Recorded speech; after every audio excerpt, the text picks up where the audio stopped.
نحن نقص عليك نبأهم بالحق إنهم فتية آمنوا بربهم وزدناهم هدى وربطنا على قلوبهم إذ قاموا فقالوا ربنا رب السماوات والأرض لن ندعو من دونه إلها لقد قلنا إذا شططا.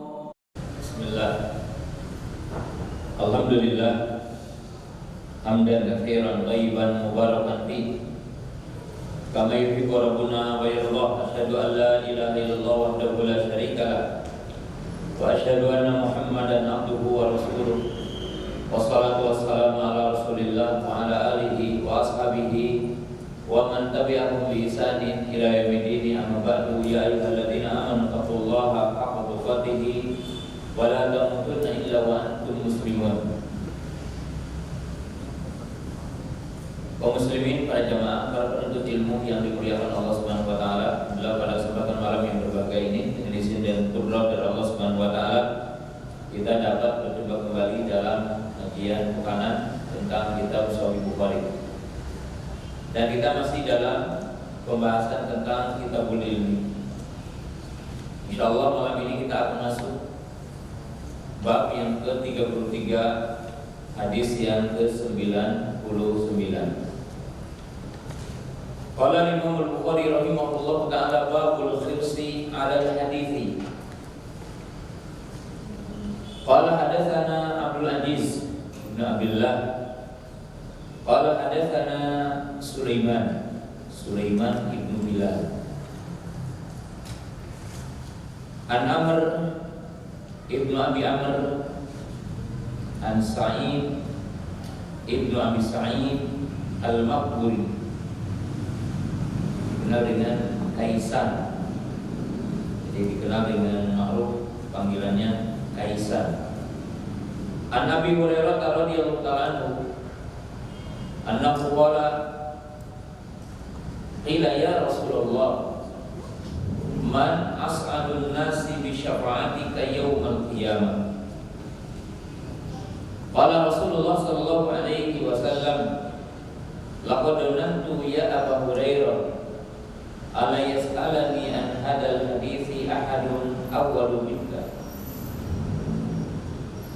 lima ra'aitu min hirsika ala hadithi as'adun nasi syafa'ati yawmal qiyamah man qala la ilaha illallah khalisan min qalbihi. Bab yang menerangkan semangat mencari hadis dan menyampaikan hadis.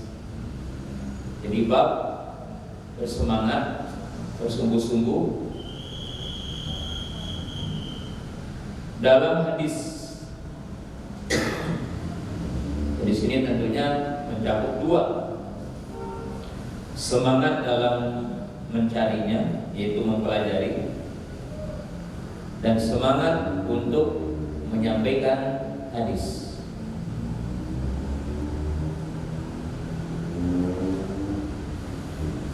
Imam Bukhari mengetenangkan satu hadis dalam bab ini, itu hadis Abu Hurairah dari jalannya Abdul Aziz bin Abdullah, Sulaiman bin Bilal, Amr bin Abi Amr, an Sa'id ibn Abi Sa'id al-Maqburi dari Abu Hurairah. Qala, beliau berkata, qila ya Rasulullah, artinya ditanyakan kepada Rasulullah. Beliau berkata, ya Rasulullah, wahai Rasulullah, man as'adun nasi bi syafa'atika yaumil qiyamah. Siapa yang paling layak di antara manusia untuk mendapatkan syafaatmu yaumil qiyamah? Jadi Abu Hurairah bertanya, siapa yang paling layak untuk mendapat mendapatkan syafaatmu yaumul qiyamah. Qala Rasulullah sallallahu alaihi wasallam, lalu Rasulullah SAW bersabda, artinya mengomentari Abu Hurairah yang begitu semangat dalam mengumpulkan hadis, artinya mempelajari hadis, mencarinya, dan juga semangat untuk menyampaikannya. Laqad dunantu ya Abu Hurairah, sungguh aku telah mengira, wahai Abu Hurairah, ala yas'alani hadal hadisi ahadun awal minka, untuk tidak ada yang bertanya kepadaku tentang hadis ini sebelummu. Jadi kata Nabi Sallam, aku menyangka bahwasanya tidak ada orang yang mendahuluimu untuk menanyakan hadis ini. Lima ra'aitu min hirsika ala hadithi, karena aku melihat bahwa engkau itu punya kesemangatan untuk mencari hadis dan menyampaikan hadis. Jadi Nabi SAW telah melihat dari keseharian Abu Hurairah dan kesungguhan Abu Hurairah radhiyallahu ta'ala. Maka beliau mengatakan, itu Nabi SAW menjawab, orang yang paling layak untuk mendapatkan syafaatku nanti yaumul qiyamah adalah barang siapa yang bersaksi, yang berikrar tidak ada yang berhak disembah kecuali Allah, yang tidak ada zat yang berhak disembah kecuali Allah, khalisan min qalbi, dengan ikhlas dalam hatinya atau ikhlas dari hatinya. Nah, hadis yang ke-99, bab yang ke-33, bab semangat dalam hadis. Artinya semangat untuk mencari, mempelajari, dan juga semangat untuk menyampaikan.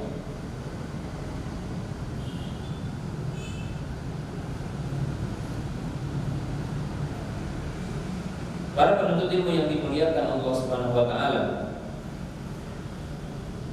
pada intinya manusia di dunia ini terbagi kepada dua kelompok besar.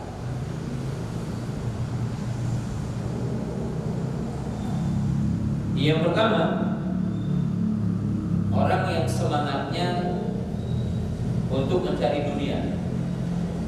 Jadi orang yang semangatnya untuk mencari dunia, untuk mencari harta.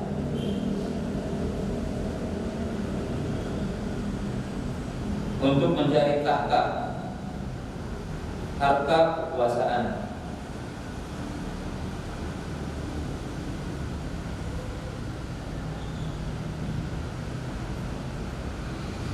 Dan kelompok yang kedua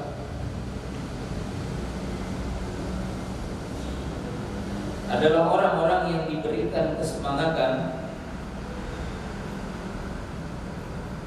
untuk mencari akhirat, yaitu ilmu dan amal.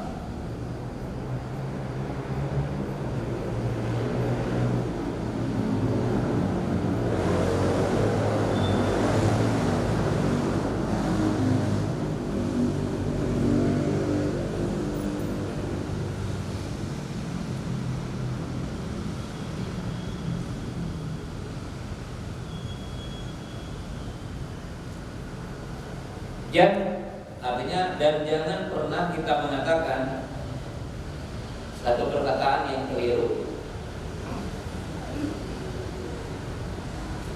yang diungkapkan oleh orang dengan mengatakan semangatlah mencari ilmu seperti kamu semangat mencari dunia. Jadi apabila ada orang berkata semangatlah mencari ilmu seperti kamu semangat mencari dunia, ada ayat bagi ini tidak boleh. Ini tidak boleh.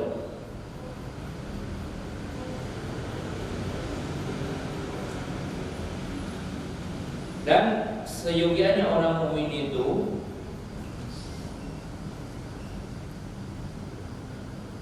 untuk tidak melebihkan semangat untuk dunia dari semangat untuk ilmu dan amal. Sebagaimana orang mukmin tidak boleh juga semangat mencari dunia setara untuk mencari ilmu, atau mencari ilmu setara semangatnya untuk mencari dunia. Karena kedua kelompok orang ini pasti akan rugi, baik di dunia ataupun di akhirat. Jadi baik di dunia ataupun di akhirat dia akan rugi.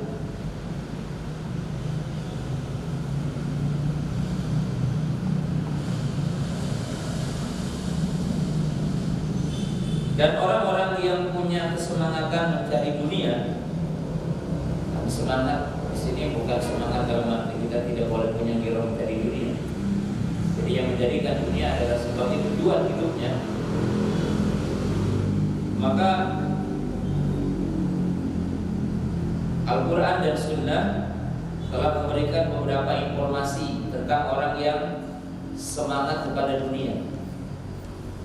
Yang pertama, Allah dan Rasulnya memberikan informasi penjelasan bahwa mereka tidak akan pernah kenyang dengan dunia, dan tidak akan ada manusia yang pernah merasa cukup dengan dunia ini.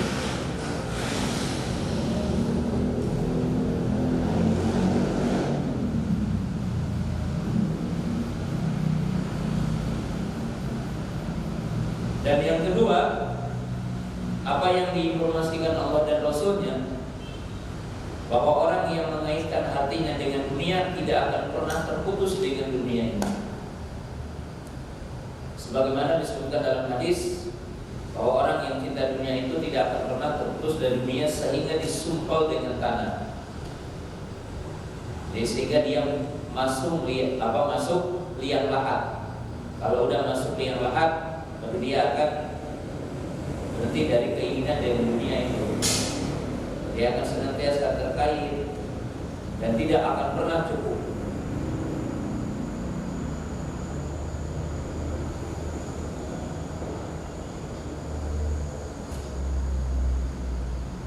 Sebagaimana Allah dan Rasulnya juga menginformasikan bagi orang yang iris dengan dunia, itu akan senantiasa dihinggapi dengan nadama. Artinya senantiasa akan dihinggapi dengan penyesalan, akan dihinggapi dengan rasa takut, dan dihinggapi dengan rasa sedih.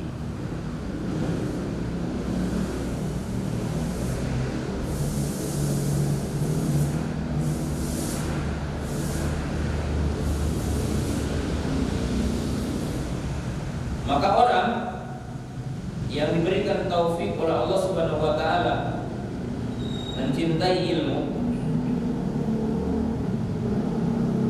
dan iris kepada ilmu, itu akan diberikan ketenangan dan berkah oleh Allah Subhanahu wa taala.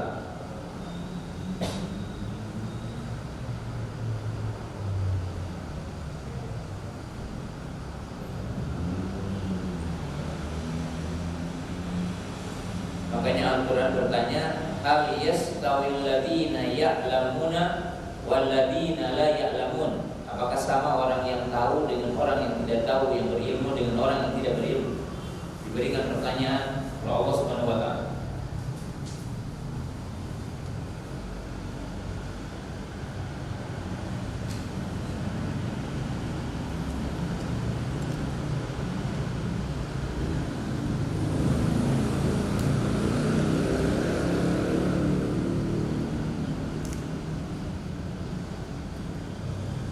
Kemudian dalam hadis ini terdapat pelajaran untuk metode seorang guru.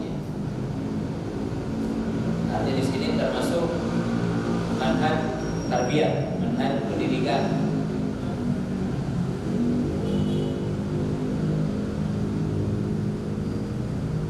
Yang pertama, bahwa terkadang orang yang berilmu berdiam dari ilmunya sehingga ditanya. Artinya seorang alim berdiam dari ilmu sehingga ia menunggu ada orang bertanya. Dan ini tidak termasuk kitman, tidak termasuk menyembunyikan ilmu.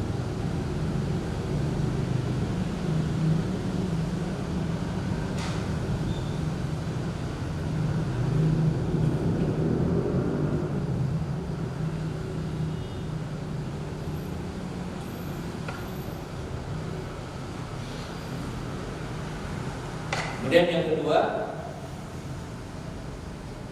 bahwa di antara metode mengajar ya memang memberikan apresiasi, artinya memberikan penghargaan. Bahwa Nabi SAW memuji kepada Abu Hurairah radhiyallahu anhu dengan kesemangatannya. Dan tentunya pemberian reward itu tidak mesti dengan harta, tidak mesti dengan benda, tapi Nabi SAW dengan ucapan, itu berupa sanjungan kepada Abu Hurairah radhiyallahu anhu dengan mengatakan bahwa aku menyangka tidak ada orang yang akan mendahuluimu karena kesepahatanmu dalam hadis. Ini salah satu metode seorang guru kepada muridnya.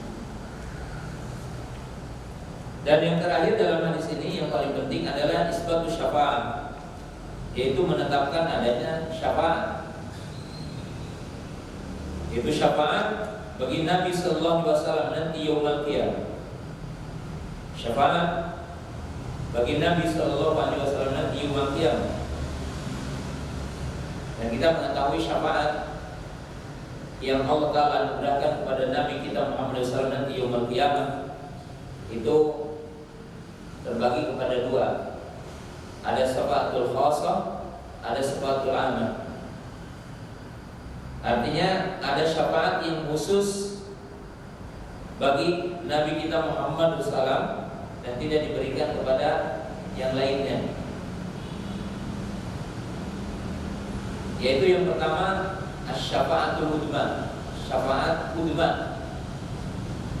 Syafaat udma yaitu yang akan terjadi nanti di Arsatil Qiyamah, di padang mahsyar. Ketika seluruh manusia dikumpulkan oleh Allah Ta'ala dari alam kuburnya ke padang mahsyar dalam keadaan telanjang, tidak bersandal, tidak dikhitan. Kemudian matahari mendekat 1 mil, terhampar luas di tanah yang berwarna putih kemerahan, dan tidak ada pembatas-pembatas pemilik di hari itu. Kemudian tidak ada pepohonan, tidak ada gunung-gunung, tidak ada lembah-lembah, tetapi terhampar luas. Lalu matahari mendekat 1 mil, maka dinamakan hari itu juga Yaumul Karam, hari ketika begitu dahsyat ancaman-ancaman Allah Ta'ala, ya, hari kesulitan, dan tidak akan menyamai kesulitan di sana dengan kesulitan yang kita dapatkan di dunia ini. Maka manusia berbondong-bondong datang kepada Nabi Adam alaihissalam meminta syafaat agar datang meminta kepada Allah. Tapi Nabi Adam menolak dan menyebutkan kesalahannya. Kemudian kita datang kepada Nabi Nuh, bukan kita dalam arti semua manusia datang kepada Nabi Nuh meminta syafaat. Maka Nabi Nuh pun i'tidal. Artinya i'tidal menjelaskan untuk tidak memberikan syafaat. Kemudian kita datang kepada Nabi Ibrahim. Nabi Ibrahim pun menolaknya. Lalu kita datang kepada Nabi Musa alaihissalam. Maka Nabi Musa pun tidak memenuhi permintaan kita. Lalu kita datang kepada Nabi Isa.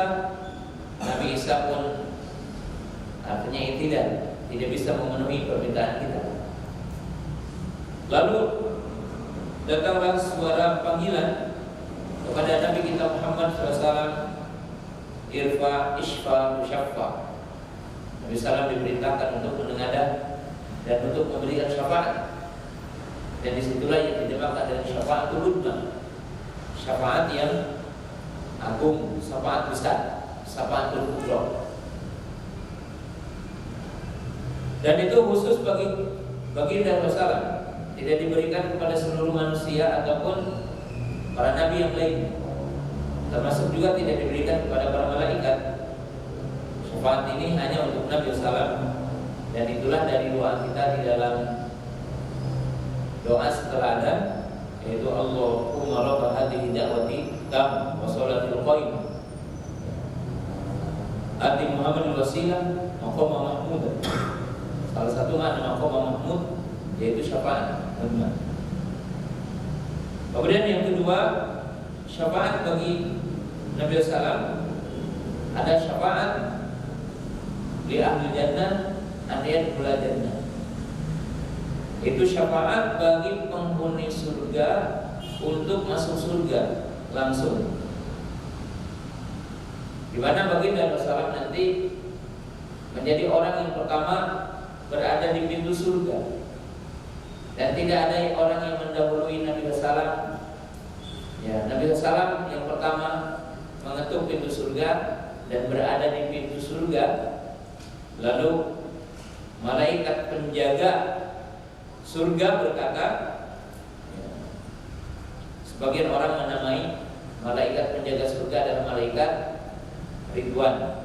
Ya, tetapi yang rajih tidak ada nas secara khusus tentang namanya. Ya. Maka malaikat penjaga surga berkata, ya, supaya tidak ada orang yang mendahuluimu, artinya tidak ada orang yang mendahului kepada Nabi kita Muhammad SAW untuk masuk surga. Lalu mereka berkata di situ, ummati, ummati, umatku, umatku. Dan itu salah satu syafaat yang khusus bagi Nabi SAW. Dan syafaat yang khusus bagi Nabi SAW adalah syafaat untuk pamannya Abu Thalib. Ini syafaat khusus bagi pamannya Abu Thalib, yaitu meringankan adabnya di neraka. Di mana Abu Thalib dengan syafaat Nabi SAW, dan ini khusus ya, beliau baginda Rasulullah memberikan syafaat kepada Abu Thalib. Dan Abu Thalib sebagai penghuni neraka, tapi disebutkan dalam hadis nerakanya paling ringan, nerakanya paling tinggi. Kalau surga paling tinggi, berarti yang paling mulia. Kalau neraka paling tinggi, paling ringan. Karena yang paling dahsyatnya yang paling bawahnya. Innal munafiqina fi darki asfali minan nar. Dan nerakanya Abu Thalib itu diberikan terompa, ya, yang diberikan untuk Abu Thalib. Tapi walaupun pakai terompa, maka disebutkan dalam hadis tetap kepalanya atau otaknya mendidih. Jadi otaknya mendidih.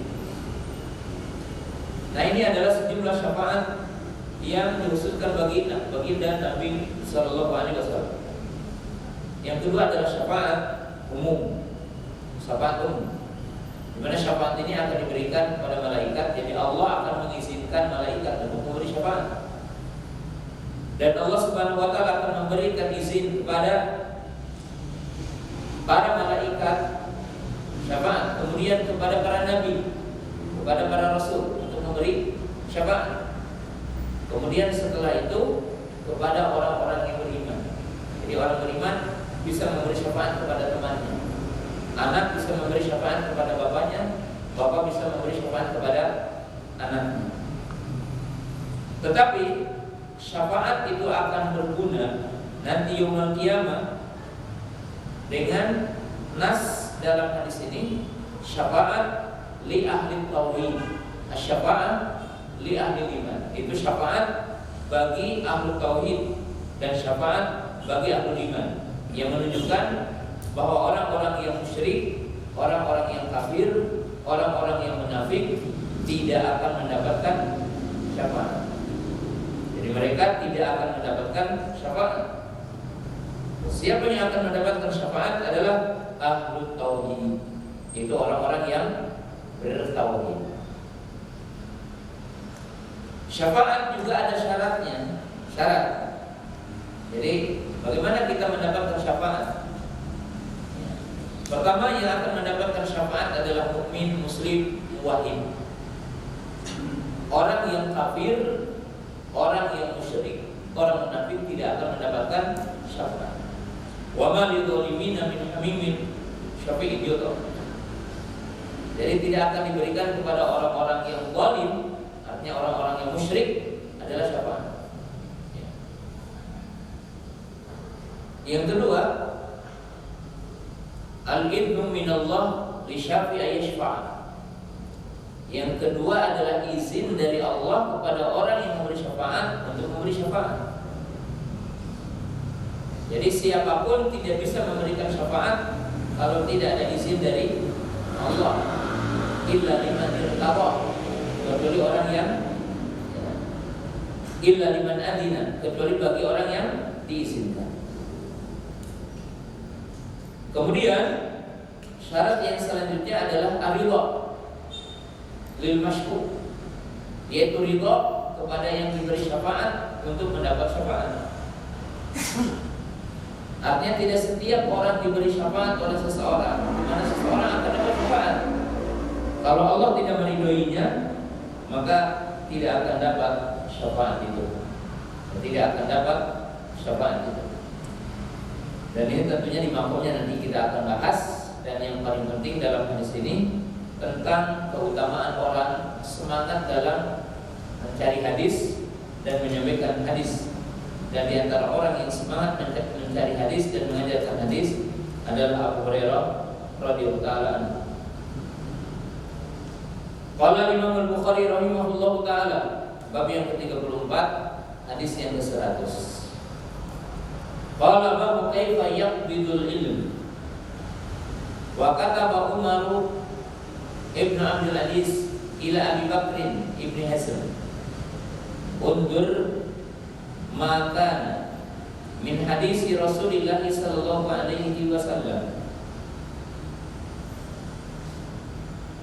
Faktuhu fa inni khiftu durusal ilmi wa dhihabal ulama'i wa la taqbal illa hadithan Nabi sallallahu alaihi wasallam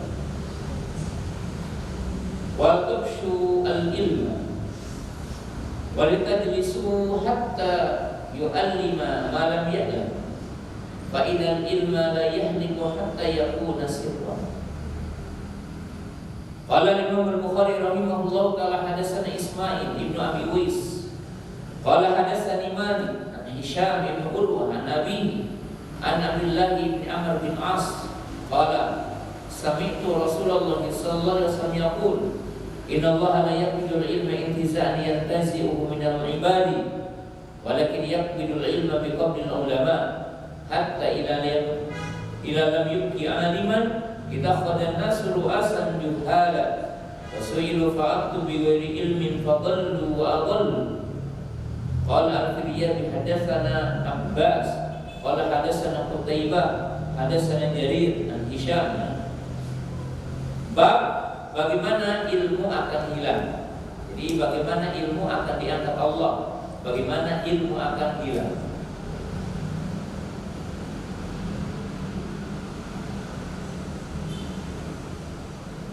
Kaum muslimin jemaah yang dirahmati Allah Ta'ala, Imam Bukhari menjelaskan di sini. Wa kataba Umar ibnu Abdul Aziz, dan telah menulis Umar ibnu Abdul Aziz. Jadi di sini beliau adalah seorang amir, ya, seorang Amirul Mukminin atau dikenal dengan seorang khalifah, dan dikenal atau sering disebutkan khalifah yang kelima. Jadi khalifah yang kelima, dan ini termasuk keliru ya dalam mengistilahkan beliau adalah khalifah yang kelima. Khalifah yang kelima. Jadi ini termasuk keliru. Dan ini tentunya perkataan yang memiliki konsekuensi berbahaya. Umar Abdul Aziz memang memiliki keutamaan dari sisi sejarah dan kebaikan-kebaikan yang ditulis dalam sejarah tentang keadilannya, tentang kesemangatannya, solehannya, keadilannya, dan seterusnya. Tapi beliau tetap tidak lebih utama dari Al-Hasan Ibnu Ali, dan juga tidak lebih utama dari Muawiyah Ibn Abi Sufyan radhiyallahu ta'ala. Karena para ulama kita mengatakan orang-orang yang punya suhbah, hanya suhbah itu pernah melihat Nabi SAW dan beriman dengan Nabi SAW di zamannya, maka ketemu satu kali saja ataupun sezaman dengan Rasulullah walaupun hanya sesaat, itu lebih baik dari semuanya. Jadi orang yang punya berkat suhbah, artinya menjadi sahabat bersama, itu lebih utama. Maka keliru orang yang mengatakan khalifah yang kelima adalah Umar Ibn Abdul Aziz. Berarti khalifah apa? Muawiyah, kemudian Al-Hasan bin Ali dianggap tidak sah, ya, dan dianggap mungkin mereka lebih rendah dari Umar Ibn Abdul Aziz rahimahullah ta'ala. Beliau menulis kepada Abu Bakar Ibn Hazm, yaitu sebuah perintah. Undur maka min hadis Rasulullah waktu, kata beliau, lihatlah dari semua hadis-hadis Rasulullah lalu tulislah. Sebagian para ulama mengatakan awal penulisan hadis adalah di zaman beliau, ketika beliau menyuruh Abu Bakar Ibn Hazm. Siapa Abu Bakar Ibn Hazm? Menurut para ulama, kuliahnya adalah namanya. Jadi kuliahnya adalah namanya. Beliau dikenal dengan Abu Bakar. Karena sebagian orang ada yang kuliahnya adalah namanya. Jadi kuliah adalah namanya. Tulislah. Jadi beliau menulis. Maka yang dimaksud tadwin dalam satu kitab, artinya dikumpulkan dalam satu kitab. Adapun hadis ditulis sebelum itu. Para sahabat, Abu Hurairah menulis hadis dan sejumlah para sahabat menulis hadis. Berarti kalau hadis tertulis tetapi dalam kondisi yang terpecah-pecah, seperti dalam lauha, kemudian di pelapa-pelapa, kemudian di kayu-kayu, ya, maka itu dilakukan oleh para sahabat Nabi SAW dan dilakukan oleh para tabi'in sebelum adanya perintah dari Umar Ibn Abdul Aziz rahimahullah ta'ala. Tapi dalam bentuk pembukuan dalam satu bundel atau mungkin dalam satu seperti ya adanya Sahih Bukhari, adanya Sahih Muslim dan yang semisalnya. Qala fa inni hibtu durusal ilmi wa dhihabal ulama. Kenapa katanya ilmu mesti ditulis? Jadi kenapa ilmu mesti ditulis dan kenapa hadis mesti ditulis? Ya. Maka Umar Ibnu Abdul Aziz menyebutkan dua alasan. Alasan yang pertama, sebab takut ilmu itu sedikit-sedikit hilang.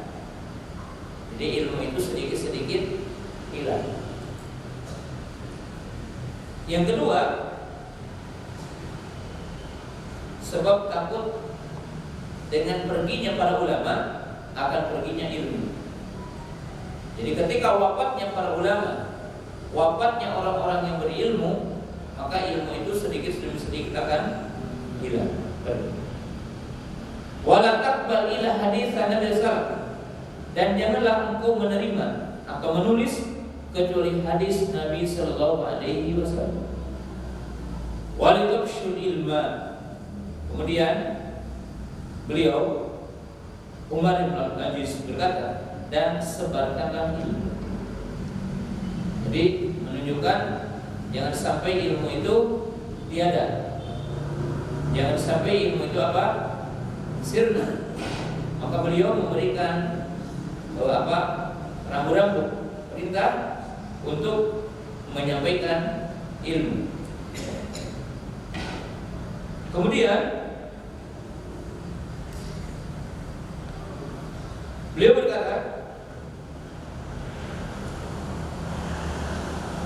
setelah itu apa?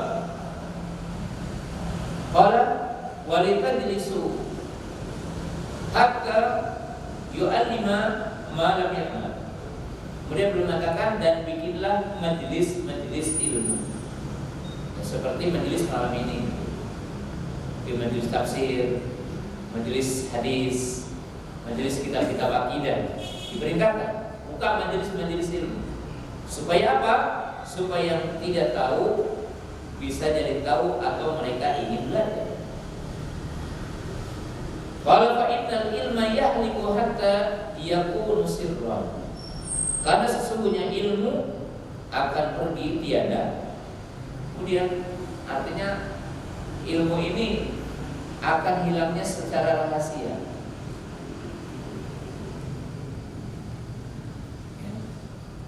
Jadi ilmu ini akan hilang secara tersembunyi dan mungkin orang tidak tahu hilangnya ilmu. Ya. Karena cerita umpamanya berkaitan dengan pembunuhan, ya itu pernah terjadi di zaman para sahabat, ya. Seperti ketika di zaman Abu Bakar adanya orang-orang yang dibunuh, ya, dari para ulama para sahabat. Tapi walaupun pernah terjadi, itu dalam kadar yang sangat kecil. Bagaimana ilmu itu hilang? Ilmu itu hilang dengan dua sebab. Jadi ilmu itu hilang dengan dua sebab. Jadi dua sebab utama.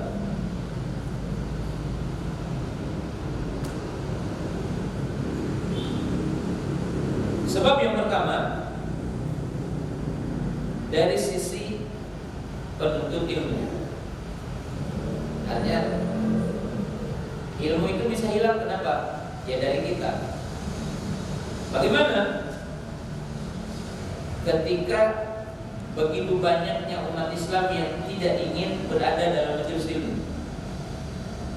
Jadi ilmu itu tidak dihormati lagi, ilmu itu tidak dimuliakan lagi, dan orang-orang yang berilmu pun tidak dimuliakan lagi. Jadi orang yang berilmu tidak dimuliakan lagi, ilmu tidak dihormati lagi.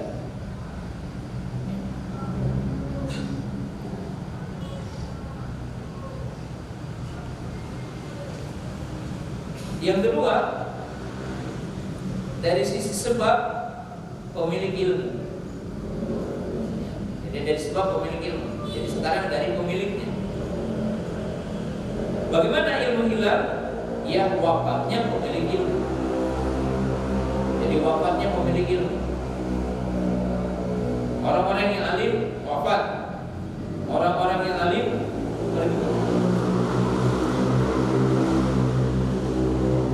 Sedangkan yang kedua, dari sisi pemilik ilmu adalah semakin lalainya orang pemilik ilmu dalam mengajarkan ilmu.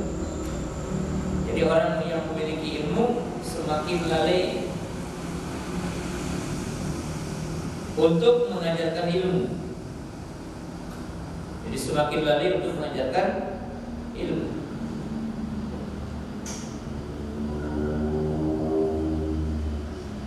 Bahkan mungkin hari ini kita tahu bahwa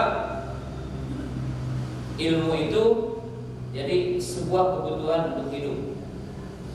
Dalam arti ya ilmu bukan sebagai derajat kemuliaan hari ini, tapi ilmu adalah sebagai tuntutan. Artinya disampaikan ketika orang punya tuntutan hidup, baru ilmu itu apa? Disampaikan. Maka Umar Ibnu Abdul Aziz rahimahullah ta'ala. Beliau adalah orang yang begitu perhatian pada ilmu, dan beliau memiliki rasa khawatir jika ilmu itu pergi. Maka beliau menyuruh Abu Bakar Ibnu Hazm untuk segera mengumpulkan hadis, lalu untuk membuka majelis-majelis hadis, mengajarkan majelis-majelis hadis. Lalu Imam Bukhari meriwayatkan hadis di hadis yang ke-100 dari jalannya Ismail bin Uwais dari Malik Ibnu Anas, dari Hisham bin Urwah, dari bapaknya Urwah Ibnu Jubair, dari Abdullah bin Amr bin As. Beliau berkata, sami'tu Rasulullah sallallahu alaihi wasallam yaqul, aku mendengar Rasulullah bersabda, innallaha la yaqbidul ilma intiza'an yantazi'u minal iman. Sesungguhnya Allah tidak mengangkat ilmu dari hambanya, diangkat ilmunya, tetapi diangkatnya ilmu dengan diwafatkannya para ulama. Jadi Allah mengangkat ilmu dengan mewafatkan para ulama, sehingga apabila tidak tersisa dari orang-orang berilmu, maka orang-orang akan menjadikan pemimpin-pemimpin yang bodoh. Jadi pemimpin-pemimpin yang bodoh. Lalu mereka ditanya, artinya pemimpin-pemimpin yang bodoh itu ditanya, "A'abtu bi ghairi ilmin?" Maka mereka memberi fatwa dengan tanpa ilmu, maka mereka sesat dan menyesatkan. Jadi mereka sesat dan menyesatkan. Oleh sebab itu Rasulullah SAW mengingatkan yang akan merusak agama kaum muslimin. Jadi siapa yang akan merusak agama kaum muslimin?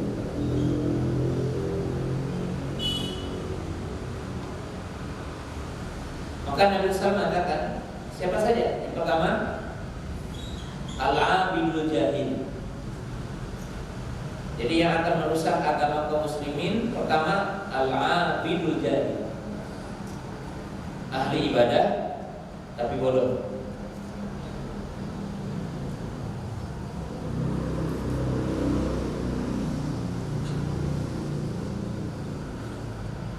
Kemudian yang kedua, munafik alimul lisan. Ini munafik alimul lisan. Orang-orang munafik yang mereka pandai berkata-kata, yang mereka membuat propaganda dengan lisan-lisan mereka. Munafik alimul lisan. Orang-orang munafik.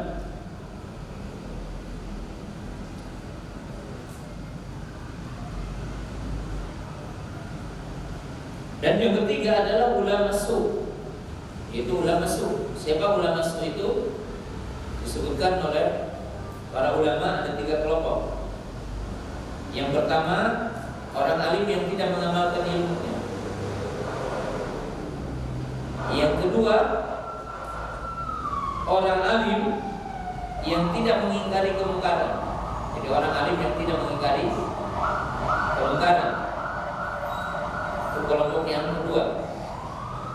Dan kelompok yang paling dahsyat yang dikenal du'atun ala abwabi jahannam, yaitu orang-orang alim yang berkata dengan kebatilan.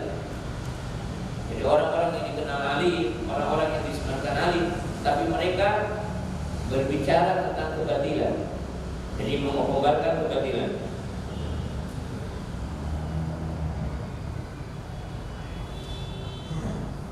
Maka di dalam hadis yang mulia ini, baginda Rasulullah SAW menjelaskan kepada kita tentang urgensi ulama dan kedudukan ulama bagi kita.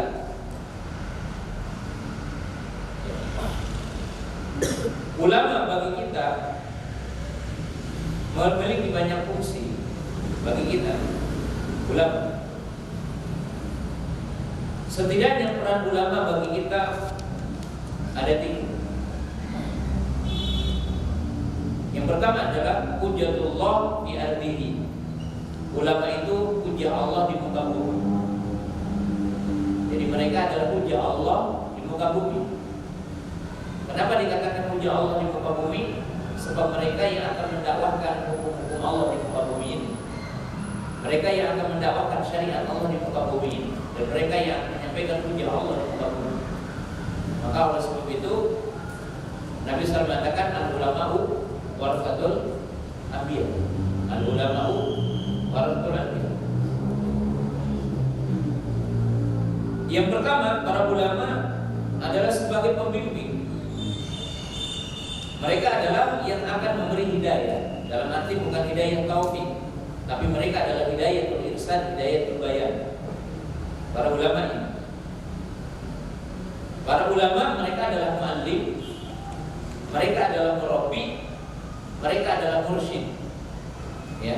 Jadi para ulama itu mereka adalah pendidik kita, mereka adalah pembimbing kita, muaddib, muallim, murabbi. Mereka adalah para ulama, ya. Dan para ulama dikatakan oleh para ulama adalah sebagai pasak bumi. Artinya kebaikan satu kaum ditentukan dengan ada atau tidak adanya ulama. Maka disebutkan dalam hadis, senantiasa umat ini akan berada dalam kebaikan selama menghormati ulamanya dan menghormati pembesarnya. Jadi apabila satu kaum menghormati ulamanya dan menghormati pemimpin, artinya menghormati khalifahnya, menghormati presidennya, menghormati rajanya, kalau itu dalam kerajaan, kalau presiden dalam presidenan, maka satu kaum itu akan dimuliakan Allah. Dan manakala satu kaum menghinakan ulamanya dan menghinakan pemimpinnya, maka Allah akan menghinakannya. Sampai di sini.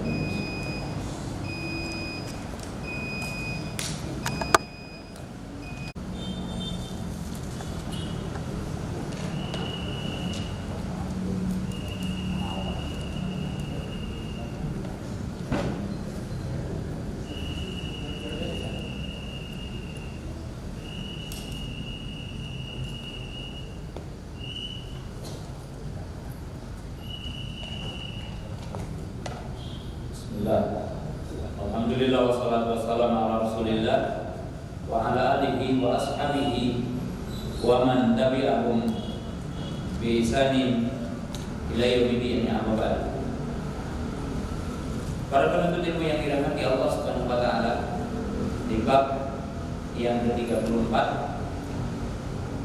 bab yang menjelaskan tentang bagaimana ilmu itu tiada atau bagaimana ilmu itu diangkat. Ilmu diangkat oleh Allah Subhanahu wa taala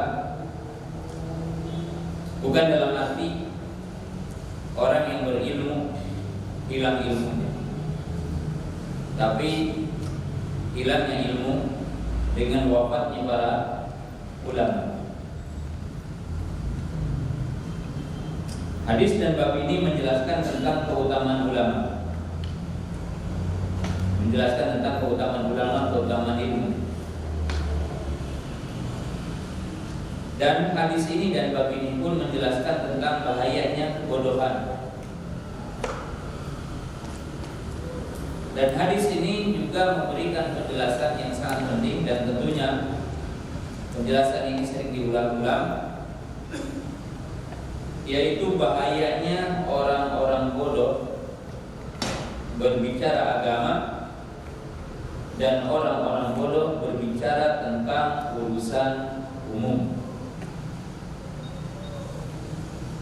Karena ini membahayakan, sesat dan menyesatkan.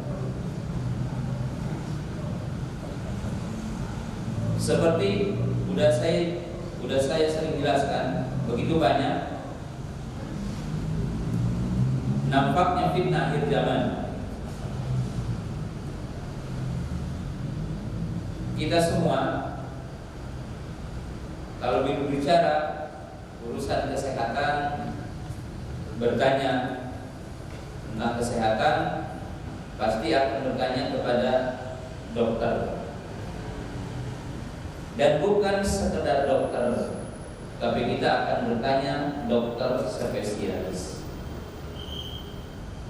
Kalau kita akan berobat tentang jantung, pasti kita tidak akan berobat kepada dokter kulit. Dan orang yang terkena penyakit kulit juga tidak akan bertanya ke dokter THT, pasti akan bertanya ke dokter kulit. Pasti dia akan bertanya ke dokter yang ahlinya. Demikian juga urusan dunia yang lain. Bahkan kalau kita punya mobil, mungkin ada bengkel umum, ada bengkel khusus. Ada bengkel yang punya kemampuan semua mobil. Tapi biasanya orang juga mencari kepada bengkel-bengkel yang spesialis.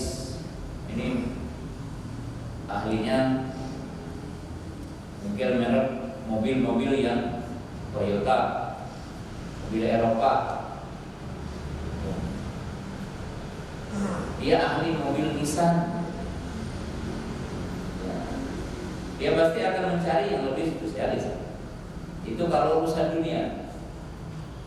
Tapi anehnya, ketika berbicara tentang ilmu agama, dalam istilah para ulama, yukhad min haq wa dam. Ketika urusan agama, maka dicari dari semua orang yang tidak memiliki pemahaman kepada agama. Dan ini salah satu fitnah akhir zaman, di mana Nabi SAW mengatakan, idza usidal amru ila ghairi ahlihi fantadiri sa.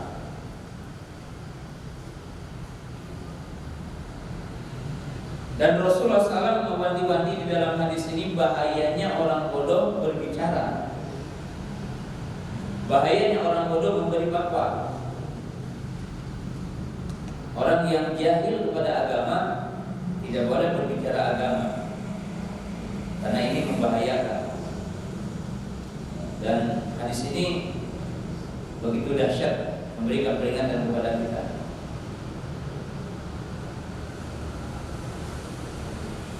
Kemudian pelajaran yang berharga juga dari hadis ini, apa yang telah disampaikan oleh Umar Ibnu Abdul Aziz rahimahullah ta'ala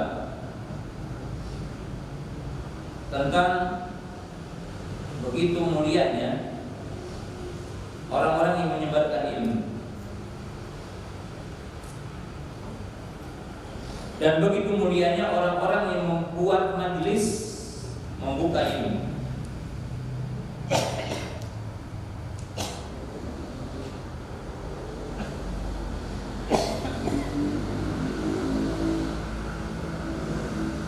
Karena tentunya agama Islam sebagaimana digambarkan di dalam hadis, Islam itu digambarkan dengan dua gambaran. Gambaran yang pertama seperti pintalan benang. Jadi seperti pintalan benang. Sekokoh apapun benang itu akan hilang ketika diberi satu persatu. Jadi dicopot satu persatu. Dan demikian Islam juga. Sehingga nanti Allah akan mengangkat lagi Quran. Dan tidak terjadi hari kiamat sehingga orang-orang soleh telah pergi, dan yang tersisa adalah yang dinamakan makhluk-makhluk yang paling jelek, yaitu syirarul khalqi. Yang tersisa di muka bumi ini orang-orang yang jelek. Syirarul khalqi, makhluk-makhluk yang durhaka, kufur, maksiat kepada Allah.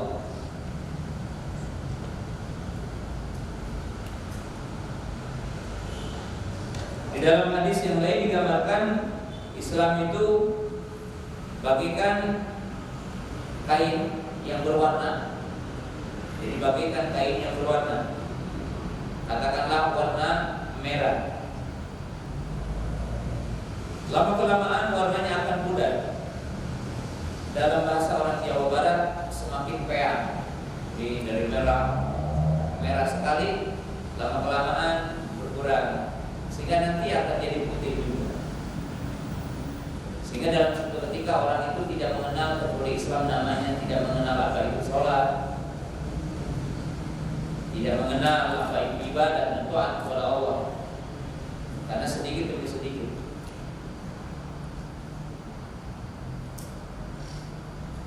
Dan hilangnya hakikat Islam itu dengan wafatnya para ulama. Sehingga para ulama kita menggambarkan laulal ulama lakana al-insan kal-bahari. Kalau tidak ada ulama, maka orang itu akan seperti binatang. Jadi manusia akan seperti binatang ketika tidak ada ulama, ketika tidak ada orang-orang yang berilmu. Demikianlah apa yang kita bisa ambil untuk sementara dari hadis yang kedua yang kita bacakan di malam yang berbahagia ini, dan menyisakan 10 menit untuk pertanyaan.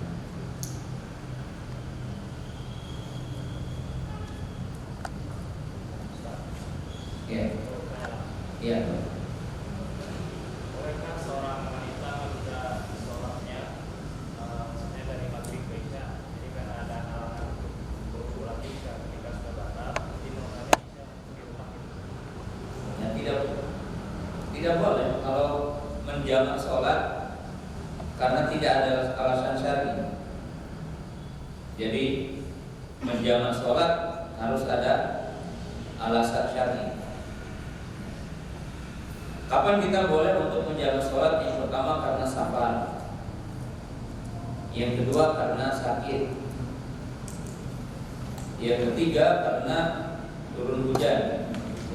Dan itu pun bagi yang berjamaah di masjid. Adapun kalau kita di rumah, maka tidak ada kepentingan untuk kita menjamak sholat. Menjamak sholat. Seorang wanita di rumah menjamak sholat ya tidak boleh kalau tidak ada alasan syar'i.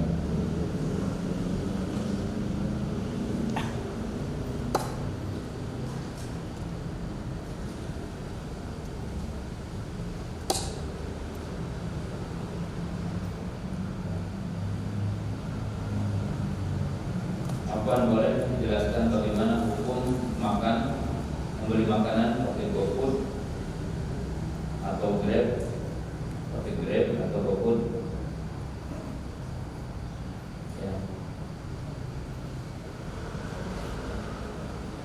Ya secara umum mungkin boleh ya, tapi kalau mengandung yang bermakna riba di situ, ya, maka ya, hukumnya berbeda-beda satu dengan yang lain. Jadi satu dengan yang lain.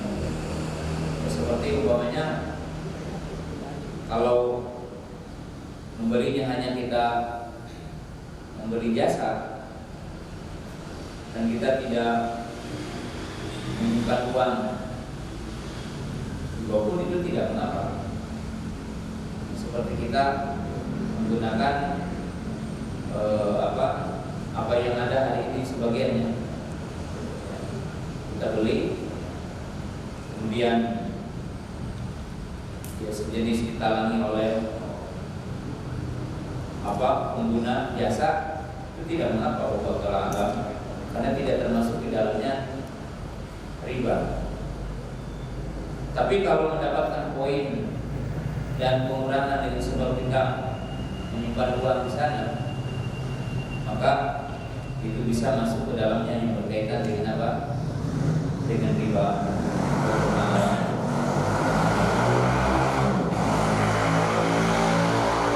Ada lagi? Ada lagi.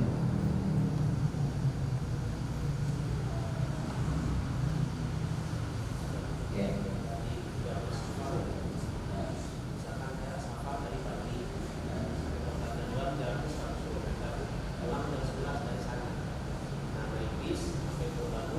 Jam 3 sore asar, apakah saya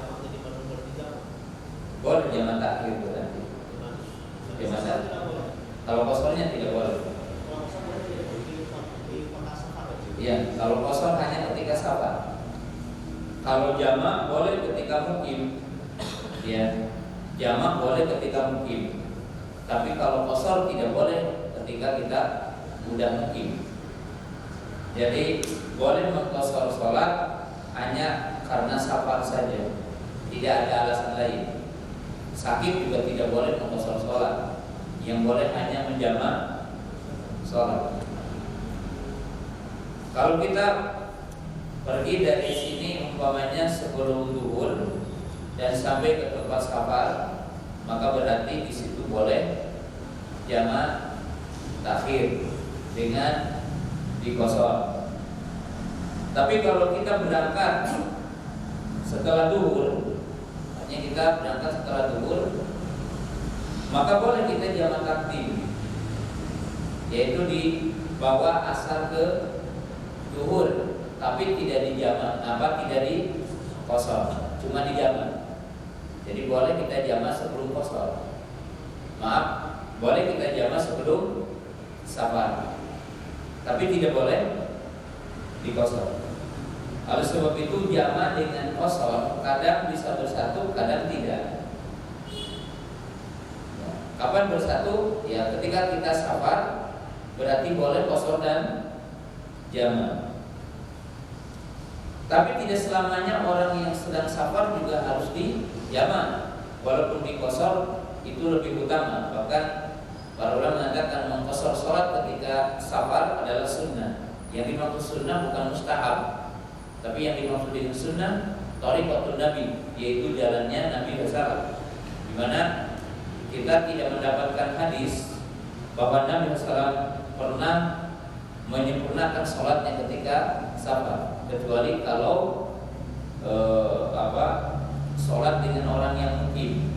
Kalau sholat dengan orang yang mukim, maka kita ikut menyempurnakan sholat bersama yang mukim. Kalau kita sedang safar, umpamanya bisa sholat dalam waktunya karena santai dan tidak ada sesuatu yang memberatkan kita, maka afdol sholat dalam setiap waktunya tapi diqasar apabila tidak berjamaah dengan kaum. Kalau berjamaah dengan masyarakat setempat, maka ya kita sholatnya sholatnya tidak diqasar. Ya, kalau kita ingin sholat bersama kaum dalam setiap waktunya, ya sholat dalam setiap waktunya tidak diqasar, berarti juga tidak dijamak. Tapi kalau kita sholat sendirian, berarti diqasar. Kalau mau dijamak, maka juga boleh